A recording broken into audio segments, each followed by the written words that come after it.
Here's another video continuing on with the works to renovate and replace the roof at the house in Loir-et-Cher. Then the fun and games begin, trying to get the first membrane in place. Obviously if there's a bit of breeze or whatever, it keeps wanting to blow around. Again, ideally if there's two of you there, it gives you half a chance to hold it in place while you get your first few battens on. But anyway, I want to keep going on about the fact that I'm on my Jack Jones, but there we that's the situation. So as you can see, it's British membrane. Doesn't make any difference, to be honest, whether it was British or French. I bought it because it was actually cheaper than the French equivalent.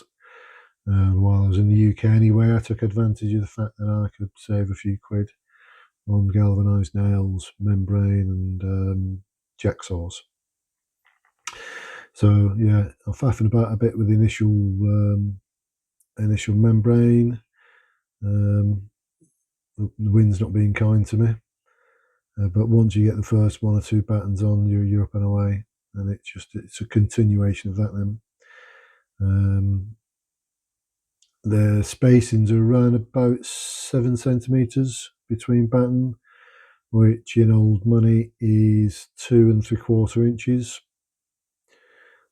Obviously, if I was doing it and it was just my roof and it was independent of another roof, I could set up my own battens. What I used to do was cut little blocks of the size. So if it was going to be 7 centimeters, I'd have 7 centimeter blocks. And then what you do is once your first batten's on and level, you just put a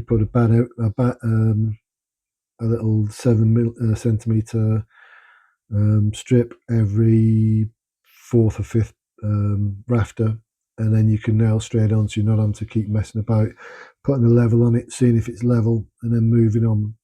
But here, because it's an old roof and because the neighbour's roof is adjoined to mine, I'm working from the existing finish level of the neighbour's roof and then trying to run a level through from that. So it does vary a wee bit. It varies from 7 centimeters to about 6 1/4 centimeters. But again, this type of roof, the tiles that they are, the character tiles that they are, it's not going to make up a whole lot of difference. My main criteria with it is that it's going to be a dry roof. It's going to be a roof that will be able to breathe, which means that with this membrane, it's a breathable membrane, which means that air can escape from the roof space so that you don't have that humid air sitting in and around the timbers, which causes the timbers to rot over a period of time, and obviously that then affects your batten. So with that, this breathable membrane will keep the rain out, keep the water out as a secondary thing, but it will also keep the roof dry, which means I don't need to have ventilation and stuff on the roof. Also, there are roof windows and that going in as well, so I suppose we'll get some ventilation into that area anyway.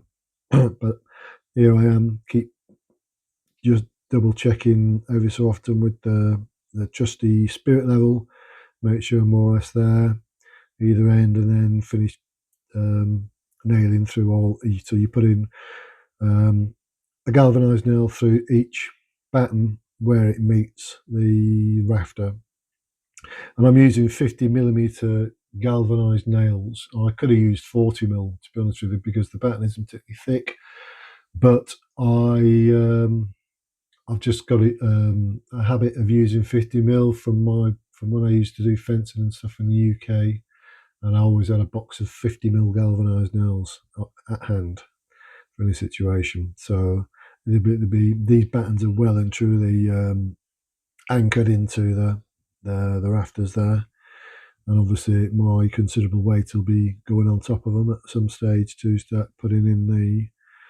to continue putting the batten in place, but also to when I come to re-tile. So you'll have the weight of the tiles, your weight of me, and everything else. So we need to make sure that these battens, because they are quite a thin section, are well secured, and I believe that they are. Okay, I'll stop again and I'll catch you right at the end, I think.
As ever, thanks for watching, and until next time.